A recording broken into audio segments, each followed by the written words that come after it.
to call this meeting to order. Clerk Barger, if you will, please call the roll. Master Buchan. Present. Master Tudor. Here. Judge Taylor. Yes, here. Next is our prayer. Magistrate Tom Botkins is going to lead us in our prayer this We morning. bow, please. Most gracious Heavenly Father, we come today with a grateful heart, dear Heavenly Father. We thank you that we are able to assemble in a country without persecution, that we are able to salute our flag, dear Heavenly Father, that we're able to pray without being persecuted. Dear Heavenly Father, as we do our business today, I just ask that you would just be with each one of us and that you would help us to make decisions and to make the decisions as to move our county forward and to make decisions that would be pleasing in your sight. And dear Heavenly Father, for our ones that aren't here today, I just ask that you would be with them, just give them the healing grace. And it's these things that we ask and pray in Jesus' name. Amen. Amen. Thanks, Tom. Sheriff, if you will, lead us in the pledge. Would please stand, remove your hats. I pledge allegiance to the flag of the United States of America and to the republic for which it stands, one nation, under God, indivisible, with liberty and justice for all. Please be seated. Thank you, Sheriff. Next is approval of our minutes from our January the 7th, 2020 fiscal court meeting that we held down in Berea at the council chambers. At this time, I need a motion and a second to approve our minutes. Move to approve the January 7th meeting minutes. Second. I have a motion and a second. Is there any further discussion at this time? Seeing none, call the roll. Master Tudor. Yes. Master Buchan. Yes. Judge Taylor. Yes. Thanks, guys. Next, treasurer's report. Glenna, good morning. Good morning. Our financial statement as of December 31st, 2019. Our total fund balance is $5,853,774.88. Our general fund revenues as of 50% through the year is at 37.8%. Our expenditures are at 40.1%. Our road fund revenues are at 73.9%, and our expenditures are at 38.8%. Our jail fund revenues are at 43.7%. Our expenditures are at 53.9%.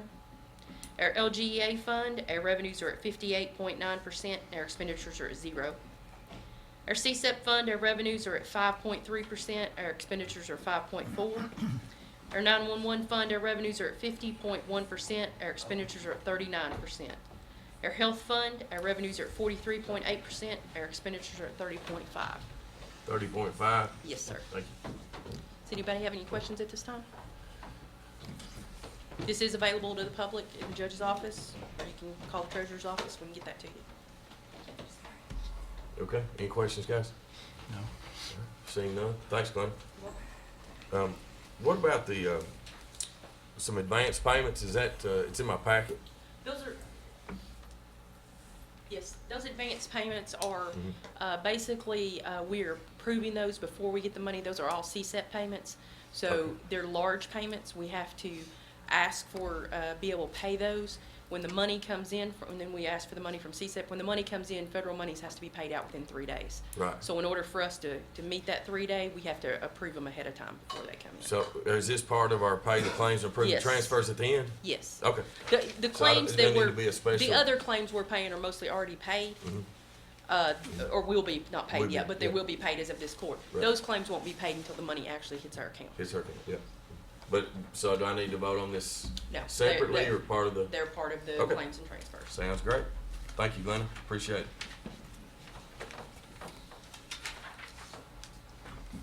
it.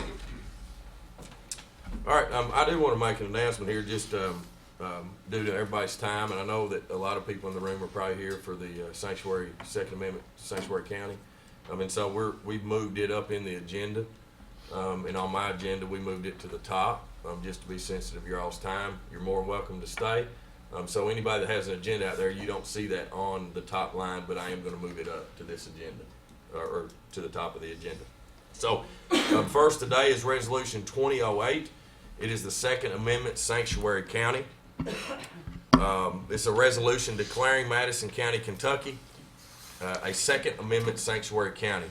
Whereas the Constitution of the United States is the supreme law of our nation, and whereas the Second Amendment to the Constitution states a well-regulated militia being necessary to the security of a free state. The right of the people to keep and bear arms shall not be infringed. And whereas the United States Supreme Court has affirmed an individual's right to possess firearms unconnected with service in a militia for traditional lawful purposes such as self-defense within the home. And whereas the United States Supreme Court has affirmed that the right of an individual to keep and bear arms as protected under the Second Amendment is incorporated by the Due Process Clause of the 14th Amendment against the states. And whereas the United States Supreme Court in United States versus Miller stated that firearms that are a part of ordinary military equipment with use that could contribute to the common defense are protected by the Second Amendment. And whereas the Madison County Fiscal Court is concerned about the passage of any bill containing language which could be interpreted as infringing the rights of citizens of Madison County to keep and bear arms. And whereas the Madison County Fiscal Court wishes to express its deepest commitment to the rights of all citizens of Madison County to keep and bear arms, and whereas the Madison County Fiscal Court wishes to express opposition to any law that would unconstitutionally restrict the rights of citizens of Madison County to keep and bear arms. And whereas the Madison County Fiscal Court wishes to express its intent to stand as a sanctuary county for Second Amendment rights and to oppose within the limits of the Constitution of the United States and the Constitution of this Commonwealth of Kentucky any efforts to unconstitutionally restrict such rights. Now therefore be it resolved that the Fiscal Court of Madison County be designated as a Second Amendment sanctuary county. So at this time, do I have a motion and a second for Resolution 2008, Second Amendment Sanctuary County?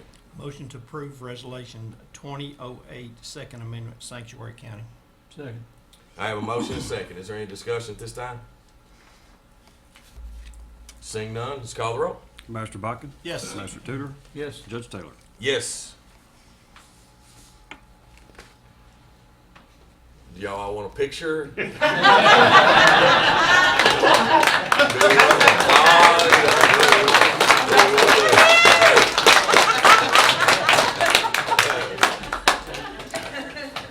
So at this time, if I don't know what everybody would like, what's the pleasure of the audience, but you're more welcome to stay. I will pause for just a minute if anybody would like to head out. So it's totally up to you guys how y'all would want to go. Thank y'all for being here.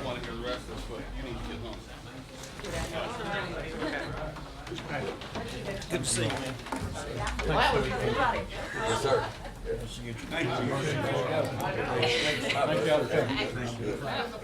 Thank you guys for being here. Appreciate y'all being here. Yeah. Morning. Thanks. Morning. Thanks for being here. Yes, you can. I'm disabled. Now we know Bruce. Yeah, here. Miss Murder walks the streets today. Yeah. Thank you so much. Thank Yes, ma'am. you, everyone. It's an honor to be here, sir. Thanks. Appreciate it.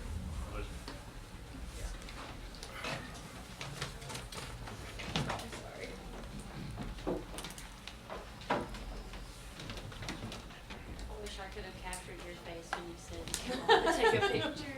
I'm glad you did. Oh, that was awesome. Chris got it on. Yeah. Oh, true. Yeah. You can I'll screen grab that. screen it. Yeah. I'll just- Next is second reading of ordinance 2001, the discontinuance of Ralph Park West. I need a motion and a second to approve ordinance 2001. So move. Second. So a motion and a second. Is there any discussion at this time? Seeing it none. Is there anybody in the audience? This is a second reading, and all second readings are advertised. Actually, with the statute of discontinuing this road, there's actually been signs posted up. I think the statute says in 3 different places, I believe, out around this area. This road is off of Brookstown Road. Well, hi, Willie. How are you doing? I'm correct on that. It's off of Brookstown Road. Is there anybody in the audience that wants to speak on behalf of the discontinuance of Ralph Park West?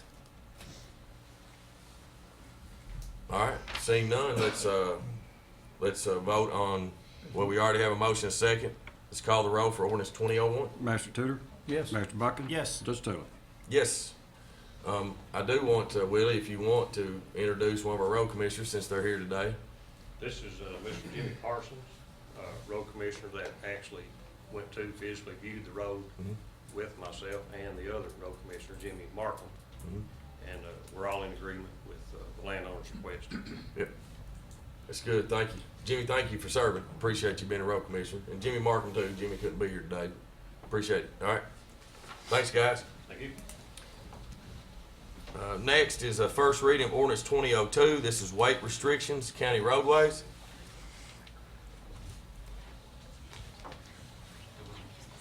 Good morning, buddy. Good morning. Are you gonna read the ordinance, Scott? or- I am. Okay. If you Yep. would like for me Sure. to. An ordinance relating to the prohibition of certain trucks using designated county streets and roadways for through traffic or for through streets and roads. Whereas the Madison County Fiscal Court is responsible for the maintenance of Madison County roadways, and whereas certain types of overweight vehicles place additional stress on road systems that were not intended for such weight, and whereas by reducing weight on roadways will prolong the life cycle of blacktop applications to roadways. Now therefore be it ordained by the Fiscal Court of the County of Madison, Commonwealth of Kentucky, the following. Section 1. It shall be prohibited for any tandem axle truck, any tri-axle truck, or any semi-tractor truck with attached trailer to use the county roadways and streets designated by the Madison County Fiscal Court herein, or as hereafter designated by said court, to be used as, for the purpose of, through traffic, or as a through street or road, with the exception of said described trucks may be used to designated streets and roads, if said streets and roads are necessary for delivery or pickup of goods, materials, or merchandise to a resident, owner, or property, which requires the use of designated streets or roads to make or complete such delivery or pickup. Delivery and or pickup as described shall be the only lawful use of the designated streets and roads by the above described trucks. Section 2. The county streets and roads designated by the Madison County Fiscal Court as streets and roads which are subject to the prohibition described in Section 1 are roads containing CR numbers in the county master road list. Section 3. Any person, corporation, or other legal entity who violates any provision of this ordinance shall be fined not less than $50 or more than $500 per violation. This ordinance shall become effective on the date of the second reading and adoption. Thank you, Scott. At this time, do I have a motion and a second for the first reading of ordinance 2002, weight restrictions on county roadways? Motion to approve ordinance 2002, weight restrictions on the county roadways. Second. I have a motion and a second. Now, let's have some discussion. I do want to bring it up just to make sure those that are watching understand that, we've got some county roadways that were never built or designed for through traffic, heavy traffic. I know one of the roads, I'm just going to use as an example, was a road that you guys used as an example to me. It was like Old Possum Kingdom. Old Possum Kingdom's a road that actually connects exit 77 and 76. And so sometimes, these trucks or whatever will head through there. And that road is dangerous for the people that live out there. It's dangerous for the vehicles, just regular car and truck, regular pickup truck traffic. It's a danger. Some of those curves, it's not meant for those trucks to be as a pass through. So kudos to you guys in the road department for bringing this to light and bringing this up. So any comments, guys, from you all? Well, we were talking about the additional stress that it places on those roads. We're already at a 26-year turnaround to Blacktop Road 1 to the very last road. Yep. And so anything that we can do to lighten that load off those county roads is definitely in our advantage. I think Tom, in his district, Mingus Road has had trouble with some semis going through there and cutting off and causing some damage on the bridge over there, over the railroad that they have to go across. Yep. Those trucks, it's marked, it's not the through road, but they're still going through there. Maybe a warning or a ticket will kind of slow that down, hopefully. Well, and I think this also gives our law enforcement agencies the right to cite to cite individuals that aren't following our laws, you know, protecting our infrastructure and stuff. So that's good. Anything else, guys? Good. Further comments? All right. It's just the first reading, so we'll have a second reading. We'll have it advertised for our next fiscal court meeting.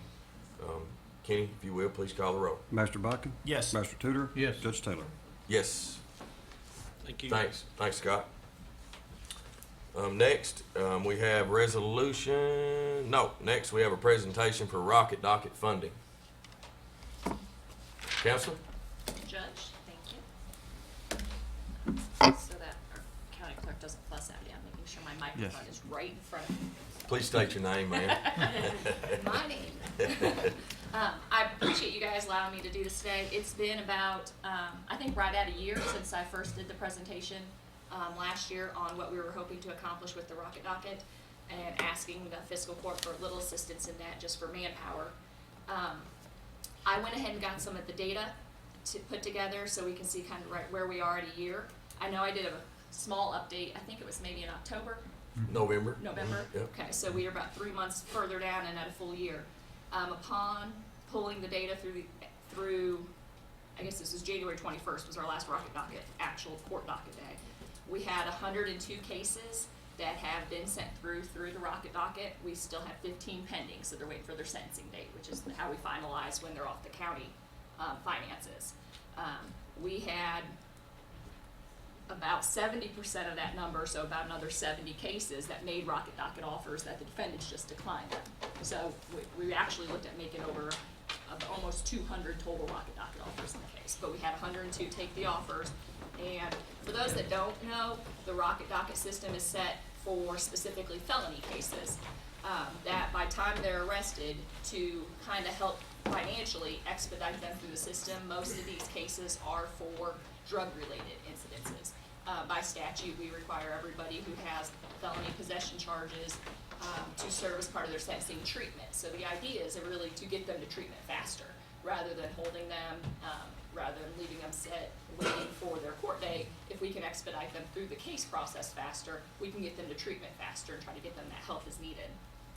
So with the 102 cases, when I first presented, we talked about the state average that the Prosecutor's Advisory Council, which is my administration board, says the state average is about 6 months to prosecute a case from arrest through circuit courts throughout the state. Now, in Madison County, it may not be quite that much because we have a much higher caseload than, say, some more rural counties who don't have as much cases to push through on their dockets. So 6 months is probably pretty gracious for us.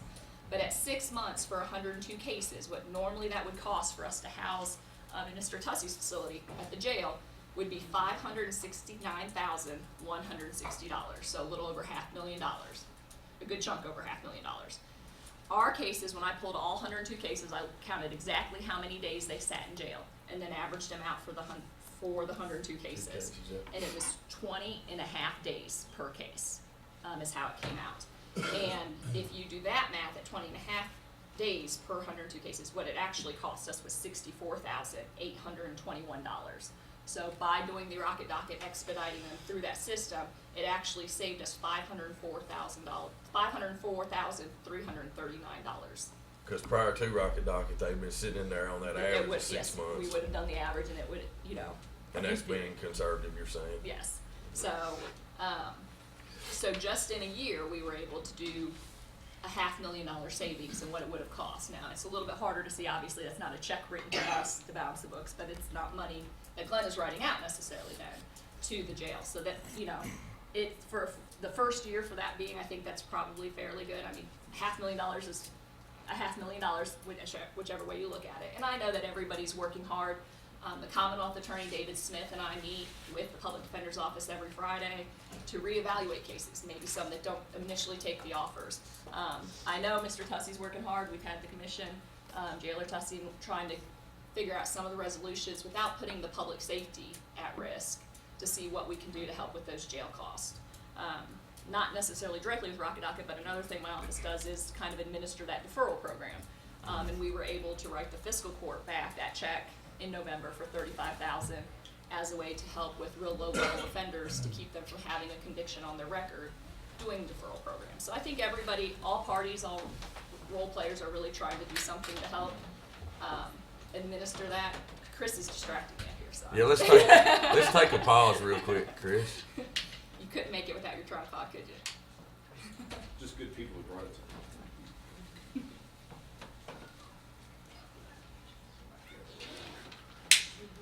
That make me look any better, Chris? That make me look any better? I'd say somebody watching TV is not gonna be near sick now. I think I was doing a pretty good job, actually. Okay, sorry about that. So presenting that today, what I'm asking is essentially to renewal of that funding. The fiscal court was gracious enough last year to provide us the funding of $50,000, which goes to essentially salary personnel for additional staff, because there is more work required on my staff to be able to process through that additional paperwork and move those cases faster. So we are asking for the same in this resolution. And I can read the resolution if the court, it's fairly short. I don't know if Sure. the court wants that. Go ahead. That's fine, resolution 2009. Pull that back up here. And Resolution 2009 is a resolution approving funding for the Madison County Rocket Docket Program, whereas Madison County Fiscal Court is seeking all options when addressing the jail overcrowding crisis. And whereas Rocket Docket programs have been successful moving inmates through the system expeditiously, whereas the Madison County Rocket Docket Program has seen success during the 2019 funding year, and whereas the Madison County Attorney Jenny Heyman is requesting $50,000 to continue providing the Rocket Docket programming in Madison County. One question I do have, well, actually, let's get a motion in a second before we start discussion. So, a resolution 2009, a resolution approving funding for the Madison County Rocket Docket Program. Do I have a motion and a second at this time? So moved. Second. So I have a motion and a second. So we'll have discussion now. Question I have, let's see, what was my question now? Daggone it. The individuals that, these individuals that are going through a Rocket Docket program, they're basically becoming a state inmate, I'm assuming, in 20 days? Or do some of them Yes, get they're becoming parole maybe, or I don't know all the top. No. I So don't know all the they're becoming technology. a state, well, I hate to say it this way because they're people and they're not liabilities, but they're going on essentially on a state dime. Whether they're actually being in prison is probably not a majority of them. Mhm. A lot of them are automatically, because the way the statute's written, for felony possession charges, they get multiple bites at the apple. People always say there's people sitting in jail on possession. There's nobody sitting in jail on a single possession charge or their first possession charge. The circuit court, which is David Smith and the judges up there, by statute are required to do what's either called deferred prosecution, diversion, or presumptive probation, before sentencing is even on the table. Now that varies if their criminal record, has more information on there that states they've already had some opportunities or they're more considered a danger or risk to the community, then they can maybe articulate to bypass that. But I would say majority of the rocket dockets, we're getting to treatment faster. If they get state sentencing in prison, they don't likely always have to have the treatment order. Mhm. So the idea is obviously to save the county money, but to get people to the treatment facility faster. Now, of those 102 people, are all those in jail, or some of them out on bond or Some of them we bail, look or- at, if there's someone that's a possession, like if I know that their rocket docket, their actual circuit court cases would be 4 weeks down the road versus 2 weeks down the road, we may give them the opportunity to go ahead and get them out on bond and then let them see if they'll show up for court. A lot of the reason why our numbers aren't higher is because people aren't showing back up. Show back up for court, yeah, I've So heard then that they're many pulled. times, yeah. So that 100, where I said there's about 70% of people that either decline or not making it through, that's because once you don't show back up for court, we have the right to withdraw that offer. But when you did your numbers on the 20 days, you calculated all those individuals that maybe weren't in jail. You didn't really count them. Right, Yeah. I can see, when we go in and Yeah, look, right. we count the time in which they served in jail for bond. I don't adjust the numbers, like these are actual numbers of them sitting in jail. Yeah, Yes, right. I don't yeah. add. I just want to make sure that number wouldn't be inflated. No, and no, So, yeah. if they did bond out, we stop counting those days. Yeah. Okay. All right, guys, y'all have any questions? I'd just like to state again, and Jenny will back me up on this, that until the person is officially sentenced, they're on the county's That is ballot. correct. And that may be, unless they go through the rocket docket, they may be 6 months before they're finally sentenced. And once they're finally sentenced, they go on a state docket. That's state inmate. Yes. And most time they get credit for time served Yes. for the times they've been in on the county down. So any day we can, get them out quicker or get them on a rocket docket, just, saving the county $32 per inmate a day. And one thing I think is important, and Jenny, you spoke on this, and I think it's really to bring it to light is that it's also getting them to treatment. I mean, That was the No. purpose when the state originally came Yeah. together to develop that program. The primary purpose, of course, when presenting it, is that it's to get those low-level possession offenders to treatment. I've said it many times. You go back and you look at our history here in Madison County, and go back to 2002 circuit court indictments. Those numbers were started increasing then. And one thing that's factual is arresting, incarcerating. We're not going to arrest and incarcerate our way out of this drug epidemic. And so anything that we can do to try to get people that mental help they need, I think, is good. And so this is speeding that process up as well. Yes. So they're not getting anything at the jail. We don't have room for them. There is nothing, no kind of programs we can do over there. So, all right, that's good. Any other thing, Tom? Well, just simply to say that we need more programs that pay for themselves like this. And when Jenny proposed this to us, we all thought it was a good idea, and now she's come back with those numbers proving that. So we thank you very much, Counselor, for that. All right. I love that counselor. Clerk Barger, call the roll, please. Master Tudor, Yes. Master Bucking, Yes. Judge Taylor. Yes. Thanks, Jenny. Appreciate Thank it. you all. Next is Resolution 2010. This is a CSEP Media Monitoring System contract. Good morning, Jennifer. Good morning, how are you? Good. It's good to see you. Thank you. This Oh, project. whoa, sorry. Excuse me, Representative. Maybe she'll go. Grab her.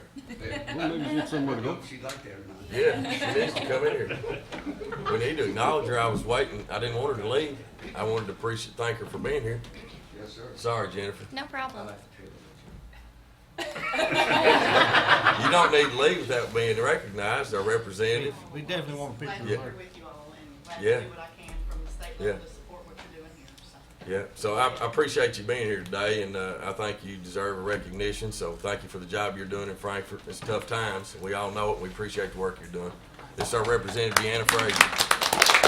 Yeah. Thanks. Appreciate you being here today. And ain't nothing like putting somebody on the spot. Go ahead, Jennifer. Good morning. First of all, this project is 100% funded by CSEP federal funds. This is a resolution approving the bid award contract to Meltwater for CSEP media monitoring system. Whereas the Madison County CSEP program requires media monitoring to support the CSEP mission, and whereas the Madison County CSEP program has received a sole source letter from Meltwater and is satisfied with the options that the product provides for the CSEP counties, and whereas the Madison County CSEP program wishes to enter into a new contract with Meltwater for the media monitoring services for 1 year, which is attached here to this resolution and.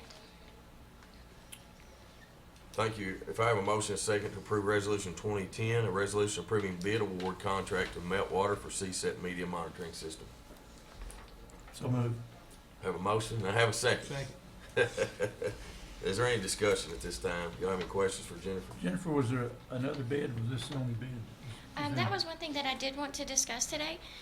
We have a couple of different procurement options with federal funds.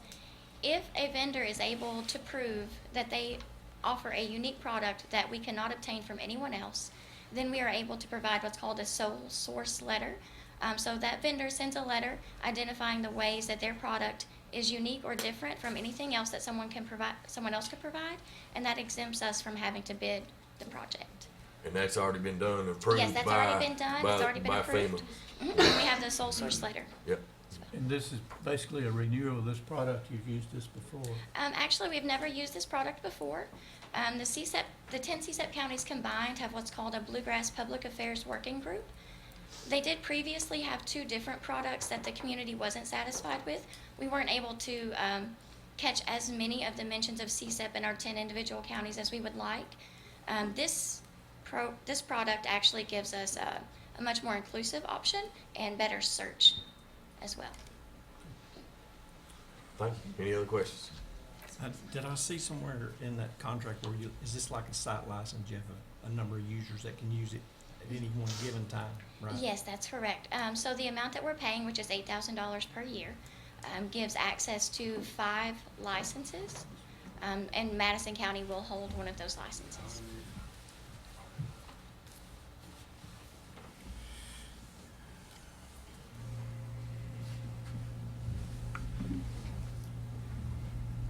Anything else, guys? All right, seeing none, call the roll, please. Master Bakken? Yes. Master Tudor? Yes. Judge Taylor? Yes. Next is Resolution 2011. This is CSEP Weather Alert Radio approval. Jeffrey, Good morning. again? Again, this is a project that is 100% funded by CSEP federal funds. And we are requesting a resolution approving the bid award contract to Alert FM for CSEP Weather Alert Radio System. Whereas the Madison County CSEP program requires multiple systems to be able to alert the public in an emergency. And whereas the Madison County CSEP program has utilized an in-home radio alert system before. And whereas the Madison County CSEP program needs an upgrade to a more cost-effective and reliable system capable of alerting the public for multiple emergencies, which will replace the current in-home weather boxes. And whereas the Madison County CSEP program team has researched this and concluded that a contract with Alert FM would be in everyone's best interest for the remainder of the CSEP program and beyond, which is attached here to this resolution. And All right. This time, do I have a motion and second for Resolution 2011, the CSEP Weather Alert Radio approval?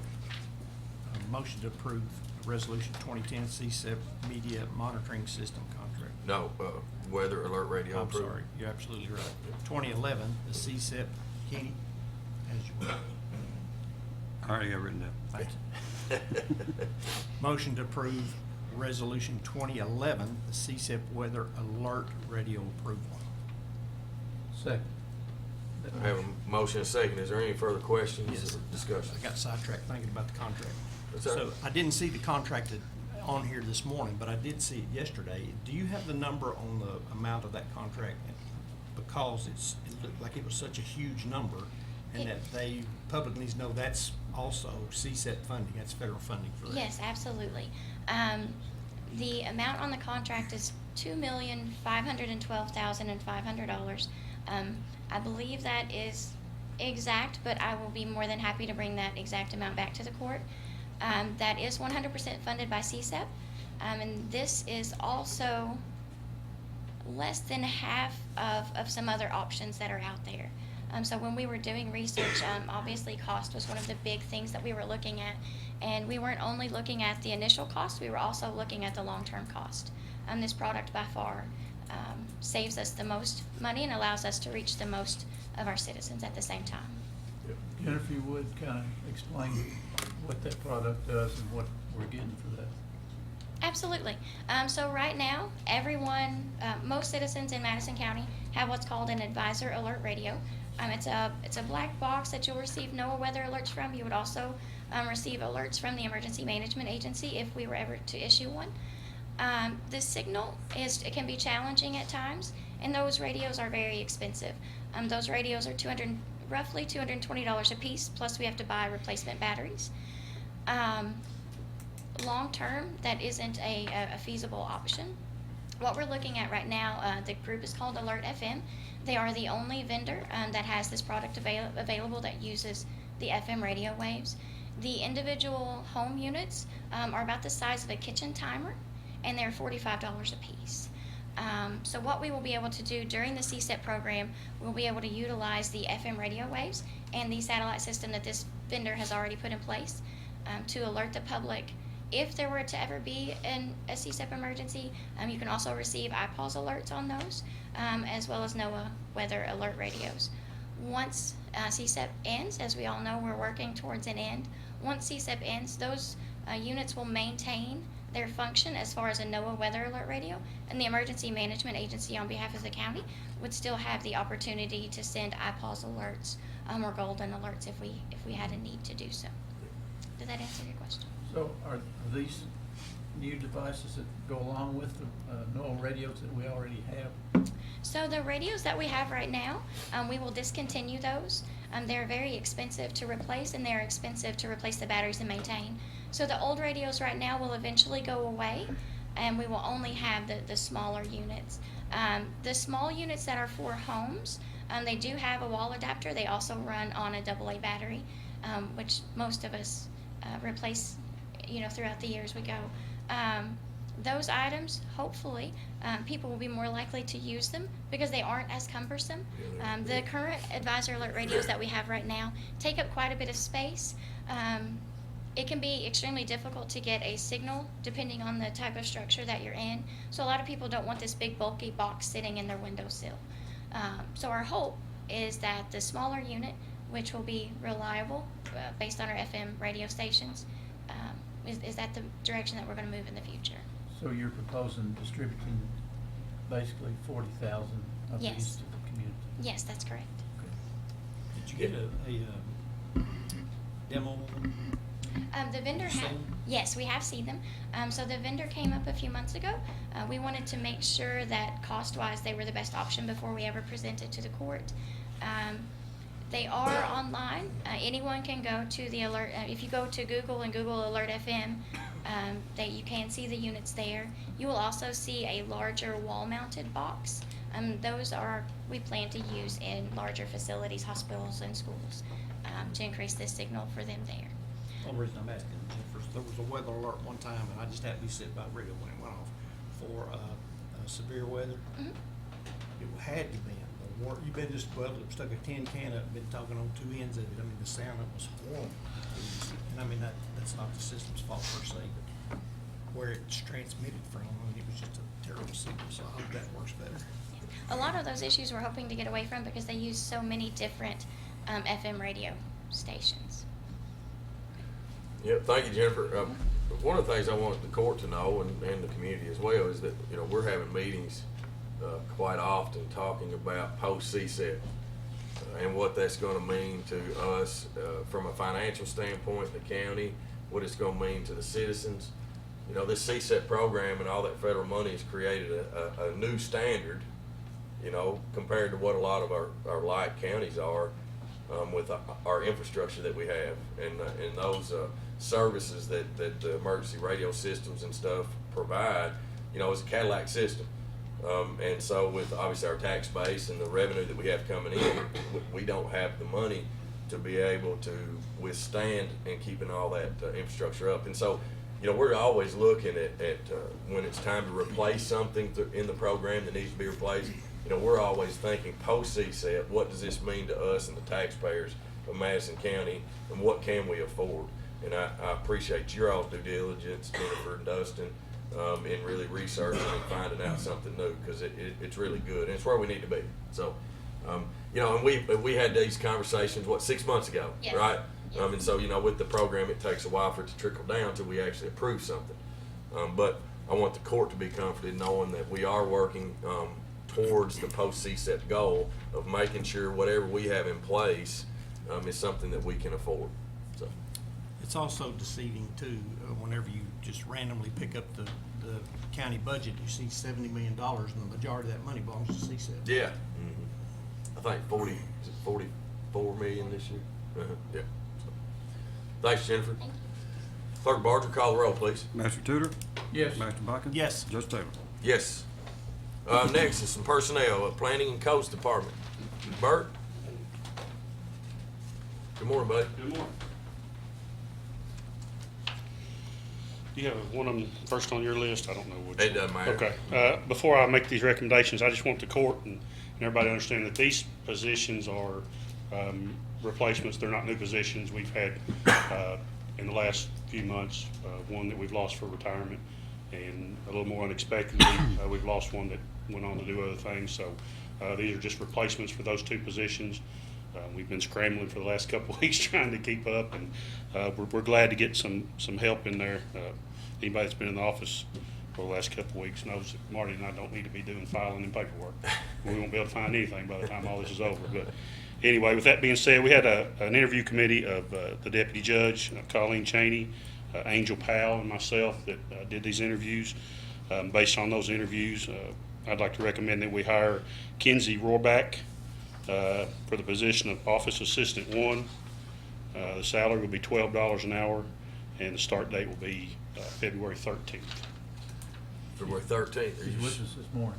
Thank you for coming in, Kinsey. Is Kinsey, it- I'm sorry. That's Kinsey. I forgot to ask her to stand up. Is it February 13th or 12th? It's February 13th. All right. Guys, if y'all approve the recommendation by the Codes and Planning Director to hire Kinsey Rollback, is that Roarback, for Office Assistant 1, $12 an hour starting February 13th, 2020. I need a motion and a second, please. Judge, I'd like to make the motion to hire Kinsey Roarback All right. for Secretary Assistant, Office Assistant 1 at the salary starting at $12 an hour. Second. Have a motion and a second. Any further discussion? Seeing none, call the roll, please. Master Buckin? Yes. Master Tudor? Yes. Judge Taylor? Yes. Okay, second is Elizabeth Cordell. Elizabeth, if you want to stand up. Same position, Office Assistant 1, salary $12 an hour, start date 1/29, tomorrow. 129 tomorrow. Stepping on the gas, ain't you? Gotta go. There you go. Need some help. Judge, motion to approve Elizabeth Coral hire as a Office Assistant 1 at $12 an hour beginning on 1/29. Good. Thank you. Do I have a second? Second that. I have a motion and a second. Any further discussion? Seeing none, call the roll, please. Master Tudor? Yes. Master Buckin? Yes. Judge Taylor? Yes. Thanks, Bert. Thank y'all very much. We're gonna sneak out of here because I gotta go to work. but, And ladies, welcome. Look forward to working with you. Thank you for applying. Thank y'all. Thanks, Bert.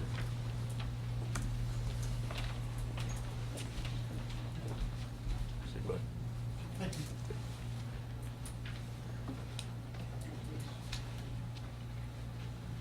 bud. Next is a personnel finance officer. Jennifer, welcome back. Thank you. Thank you. This position is 100% funded by CSEP. This is not a new position. This is the filling of a vacant position. The interview committee was Dustin Heiser, Glenna Baker, and myself. And the individual that we would like to recommend, and he is here today, is Ancy Hatfield. He'll be taking the position of finance officer, will be full-time. The start date will be February 19th of 2020, and the February hourly rate is $19.74. Okay. Do I have a motion and a second for the approval as recommended by Jennifer to hire Ancy Hatfield? So moved.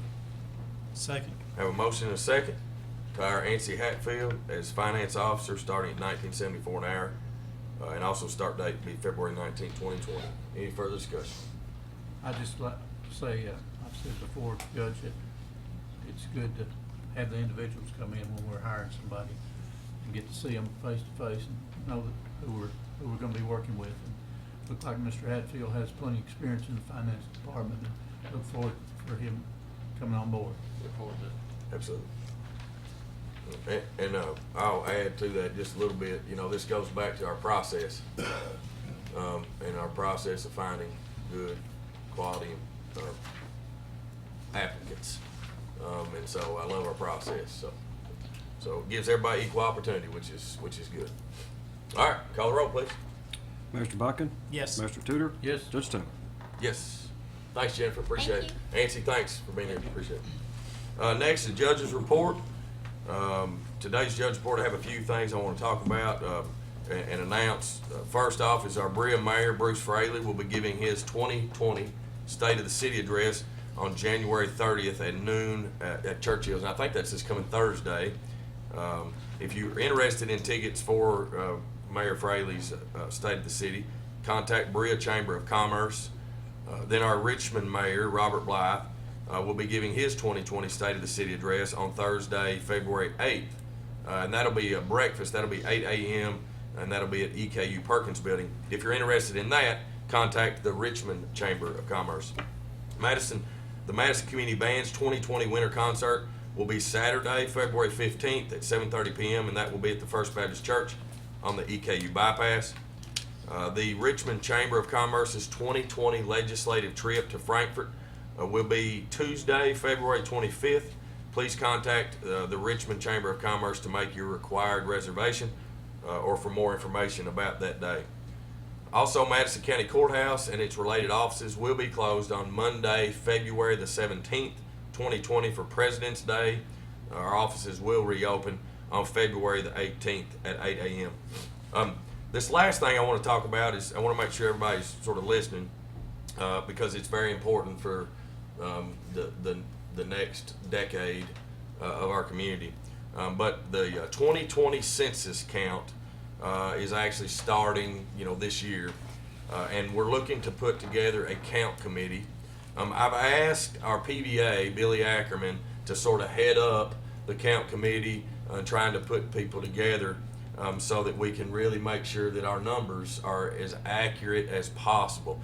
It's very important for our federal funding, our population. There's so many good things that can happen if we can get as much participation for the 2020 census as possible. There is a training, some trainings that will be scheduled in upcoming weeks for those that would be interested in being on the count committee. If you are interested in being on the count committee, please contact Billy Ackerman. He is our Madison County PVA, and his phone number is 859-893-5496. Now, there is a lot of people that will be employed through the census, 2020 census program, and really ultimately what you're trying to do is get citizens to fill out a form. A lot of it's going to be online, I'm sure. If you don't, when it gets down to the end in the fall, people would be knocking on people's doors trying to get them to fill out these forms and whatever's on there. So, it's really about spreading the word, making sure people are aware, especially in a rural part of our county, making sure that that people know the seriousness of it. It goes down to our kids. And if you think about it right now, 2020, it's going to set what monies we're going to get till 2030. So if you have a 5-year-old child in 2020, they're going to almost be out of school by then. And so if we don't count them, then there's a lot of funding indirectly that we'd be losing. And so we're really trying to start this initiative to bring awareness of how important filling out the forms and documents for the 2020 census will be. So, again, contact Billy Ackerman, and we'll say it one more time, Billy Ackerman, or Madison County PVA, at 859-893-5496. Judge, another note on that, I don't Yep. interrupt with. No, you're good, I'm done, that was the last thing, so. I heard on the census information the other day, each person could amount to as much as $2,000 a year coming toward your community from the federal government as far as infrastructure, other government funding programs, each individual. So you're taking, if one individual don't get counted for 10 years, you're talking $20,000 Right. that your community's gonna miss out on, coming to help you from the federal government. Right, yeah, that's good. Thanks, John. Next, comments from magistrates. Tom? Just to add to that before I start on mine, you can also just get your children to help you go online and fill that out. You don't actually have to see anybody, but they'll be glad to help you out with that. So they do need your support. All right, on with the 4th District business. I want to just take a second to say a special thank you to Travis Brenda, Kelly Baker, Brandon McIntosh, and other parties that was involved in helping us put up some new signage at the intersection of 1295 and Highway 52. There's been a lot of horrible wrecks over there this year and or through 2019, and not just then. It's just a bad intersection, period. But I know at one time in one single weekend there was 3 wrecks over there at that same intersection. And so new signage has been put up there, and I know our representative, I called him several times and asked him to help us with that, and I know that he spoke with Kelly Baker, who I know that you've talked to, the judge as well. And I appreciate them going out there and helping out. Hopefully that makes that safer for everyone. So we thank you again for that. We have also asked for signs to be replaced over on White Station Road. White Station has the CSX tunnel on it. And so if you go through there and you're anything over 11 feet 4 inches, you're hung up. And a lot of times, if you don't see the sign, which if you're coming off US 25, the sign is down right now anyway. You can't see it because it's in the back of my truck. Somebody was trying to steal it, throwed it down. So I know you can't see that one. But even if you were able to see that and you chose to drive up past that, when you get to the end of that, there's no place to turn around. And it takes the Berea Police Department or the county, and sometimes both, to come out there and spend several hours to try to get a semi-truck turned around in a place where there is no place to turn around. And not to mention it takes 2 or 3 deputies to do it. You gotta stop traffic on both sides of it. But so we hope we can get some new signs up there, and I appreciate Brandon and them helping us out with that as well. I've also asked for millings over at, on Highway 421 down in Kingston. We've got some places there where we just need to fill in out in front of the store. A lot of the roadside, it's on the state right of way, but anyway, hopefully they'll be able to get through that. I know they're doing a lot of milling work right now, so hopefully we'll be able to get that taken care of as well. And we are also, I haven't done it yet, but I'm going to ask them to make some improvements and to see if we can do anything at the intersection at 421 and Dreyfus Road. It's really steep, shoulders on both sides. It's not, there's no lighting at that intersection at all, Judge, and maybe something as simple as safety poles on both sides that with the reflection might help out that. I'm not sure where they go with that, but I'm going to ask them to try to improve that intersection as well. Working with Representative Goforth, we have been for some time now trying to get a turn lane down at the Kingston Elementary School. And so we're just going to continue to follow up on that and hopefully get that taken care of this year. And we have also, for several people have contacted me and sent me pictures and things about the road slide down on Hagan Mill.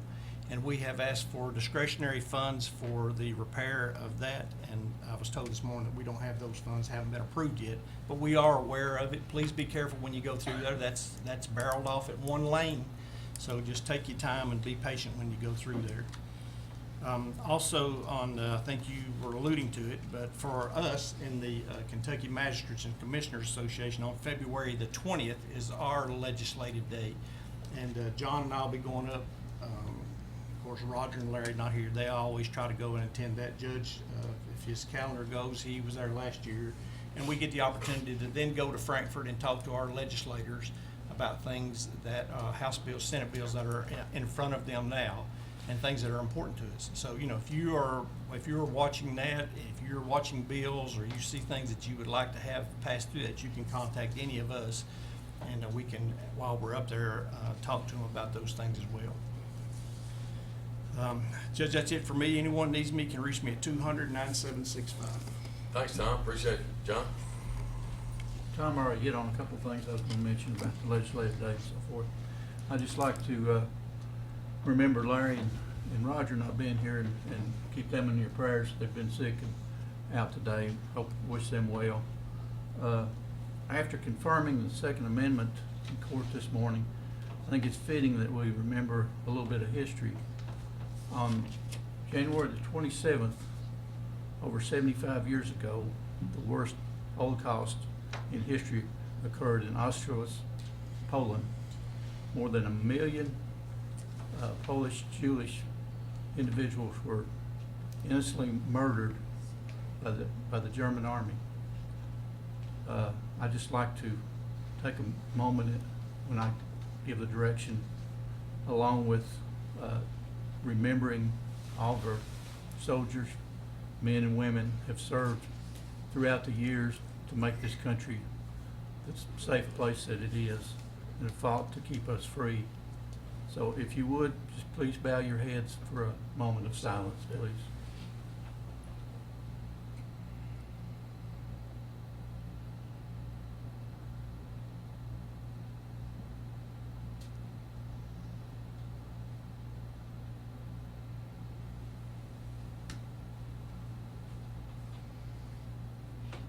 Amen. Thank you, Judge. Thanks, John. Appreciate it. Kenny, do you have anything today? No, sir. Counsel? No, sir. Sheriff? Steve? Just a minute, please. Thanks, Judge. I'd just like to update on some jail issues and some numbers. Some good news, we are going down in our numbers. Today, we have 454 inmates that we're responsible for. 369 of those are in-house, 43 are on home incarceration, and 42 are out in other counties. That's the lowest our out-of-county number has been in over 6 months. So the trend is going in the right direction. And thanks to a lot of things. Sorry, what was the number in? I didn't catch it. 369. And although that sounds good, obviously that's still a double occupancy. And, you know, that's 180 people sleeping on the floor. But still, as compared to a few months ago, that's a good number. But the trend is certainly going in the right direction, thanks to a lot of things. Our county attorney, state attorney, the judges, law enforcement, all being sensitive to our needs, and the jail overcrowding, the county budget. So we're headed in the right direction. Good news. Last week we hosted a meeting of the National Institute of Corrections. They are here at my request to review our criminal justice system. And what I mean by that is they're looking at any and all entities that have anything to do with our jail and our inmate count. And with that, they are the national leaders in all things corrections. And this will be a lengthy process. I'm sure it'll take several months. This last week being the first meeting of several. But they will give us recommendations on how we can be more efficient. And that's my goal, is to be as efficient as possible with the county's money and our rising need of the bed space in the jail. Also last week, we co-hosted a meeting with the county health department, and that was for a suicide prevention awareness training. And that was for all law enforcement and first responders of the county, and was well attended.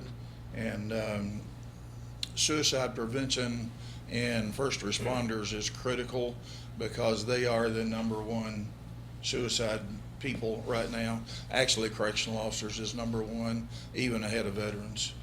So just a little preventive maintenance and trying to get ahead of a critical issue in the nation. And just to let you know, the jail is not exempt to the flu. I got 5 people out this week with flu. Oh, well, okay. Thank you. Thanks. Appreciate it, Steve. Comments from department heads. Do we have any department heads today that need to address the court? Seeing none. Comments from the audience. Audience comment? Yes, sir. Sure. Yeah. I can have you. You want to keep that? You got Jenny? Yes, you do.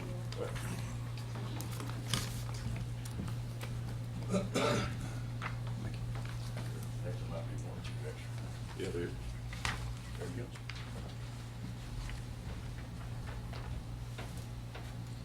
I'm Shane Morris, live in Berea, and the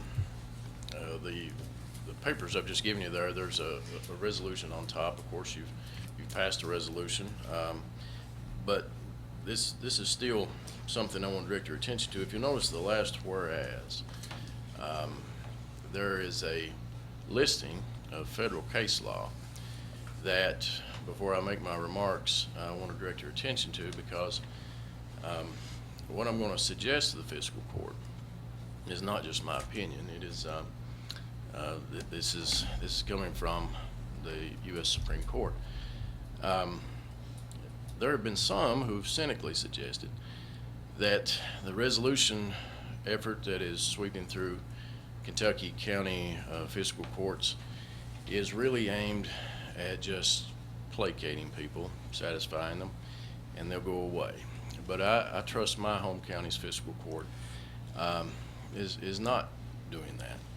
And I know this because of the judge's remarks and Magistrate Tudor's remarks that really remind us of the past and, more importantly, direct our attention to the future.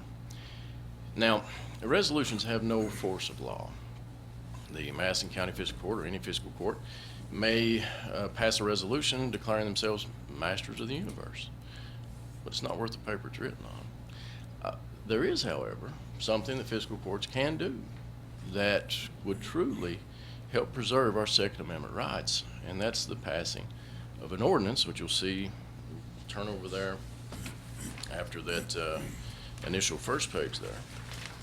And this ordinance will be directed at the federal government in any involuntary infringements upon our Second Amendment rights, our natural right to keep and bear arms.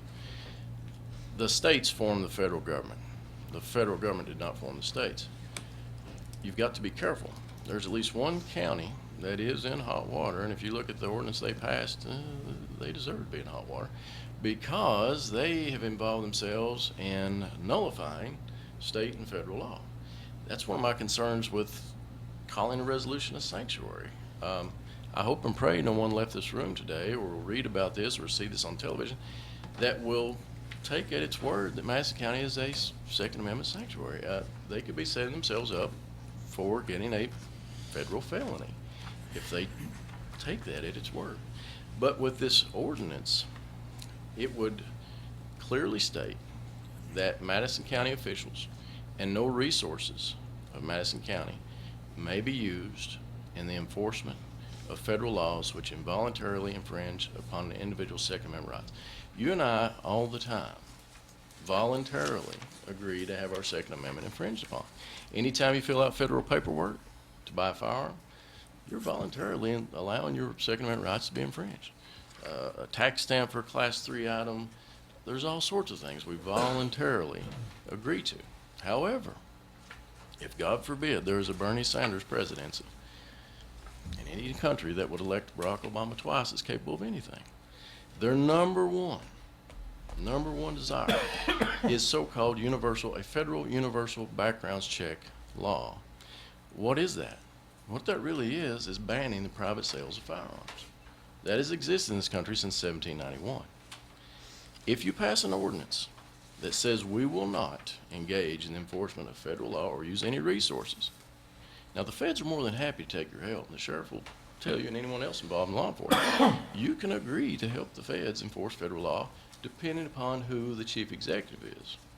The Obama administration sued several states, for example, for enforcing federal immigration law, but the Supreme Court has clearly held you may not be compelled to enforce federal law at the local level. So what this would do is if there's a Bernie Sanders presidency, if there's a new universal background check banning the private sales of firearms, and the sheriff's office gets a call and says this Morris boy and his neighbor have sold firearms between one another, the answer would have to be from the sheriff's office, well, I would suggest you find yourself a federal agent and go enforce that federal law. That is perfectly constitutional. Last thing I'll leave you with, there's been some concern raised, oh, they'll take our money. No. In the 2012 Sebelius decision, which that Judas John Roberts famously made the individual mandate a tax and thus making the law constitutional, it also held that the federal government cannot withhold monies that were to come to the states or local governments in an effort to coerce them to enforce or go along with that law. Now, they can take taxpayer dollars and come up with a new bribe, did I say bribe, or incentive to get states and local governments to go along, but they can't withhold your CSEP money. They can't withhold your federal roads funding, and so on. And I would strongly urge Fiscal Court, take a look at this. This is something, and I'll go back, I'll leave you with this. I was really heartened by your mention of children. I've got 2 little girls. I trust this Fiscal Court. I don't know when their great-grandchildren are adults who's going to be sitting in these seats. And if you pass an ordinance, you know, the feds can pass where they want to, but they don't have the manpower to enforce these things. And so this is something that could truly make a difference.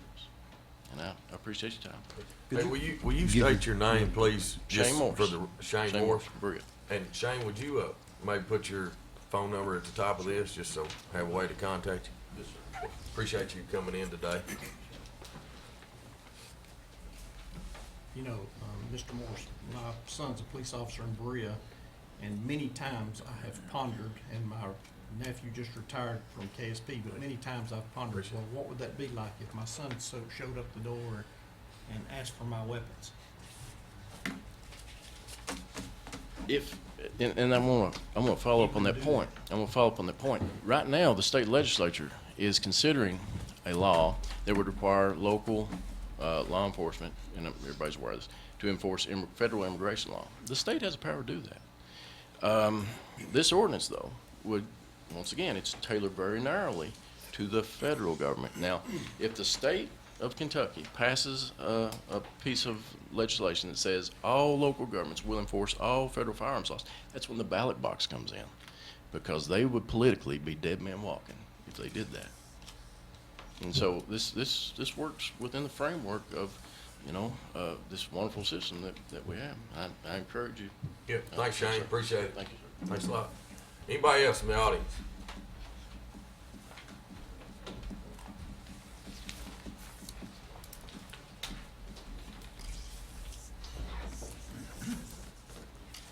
Good morning. My name is Lisa Hall from Richmond Battlefield Estates.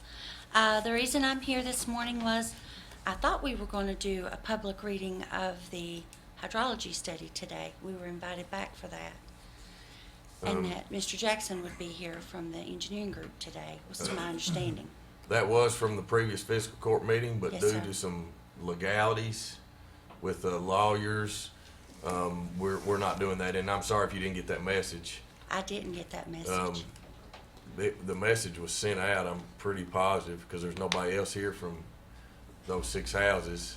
I'm sorry if you didn't get that message, but legal counsel has told us we cannot discuss it at the time. Is that correct, Counselor? Yeah, we have the threatened litigation. Yes. So the court cannot speak on it at all? Not at the moment, no ma'am. There's threatened litigations, and so we've been advised by counsel to not discuss it Well, at the moment. thank you for your time. So, and I apologize, Ms. Hall, that you didn't get that message, but next. Sure. Okay, I know you can't give me specifics. There are 254 homes between the two neighborhoods. And the majority of these homes have nothing to do with this attorney, so No, I just want that, I'm sorry. So that, we can't discuss the water. the water, okay. We can't discuss the Okay. water issue that So- is happening down on those So that's a 5 or 6 completely houses. separate issue. That storm drain is a totally separate issue than the sale of the golf course Okay. that you're referring All to. right. Yes. That's all I'm. Sorry, I probably should have made that clarification, but I'm sorry I didn't. All right. Anybody else from the audience at this time?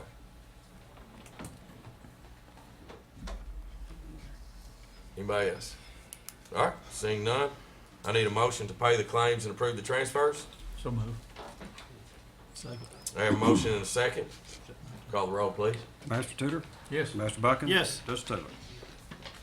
Yes. Our next meeting is February the 11th, 2020 in Richmond. Again, next meeting is February 11th, 2020 in Richmond. I need a motion and a second to adjourn. So moved. Second. Call the roll, please. Master Bucking? Yes. Master Tudor? Yes. Judge Taylor? Yes. Thanks, everybody. Appreciate everybody being here.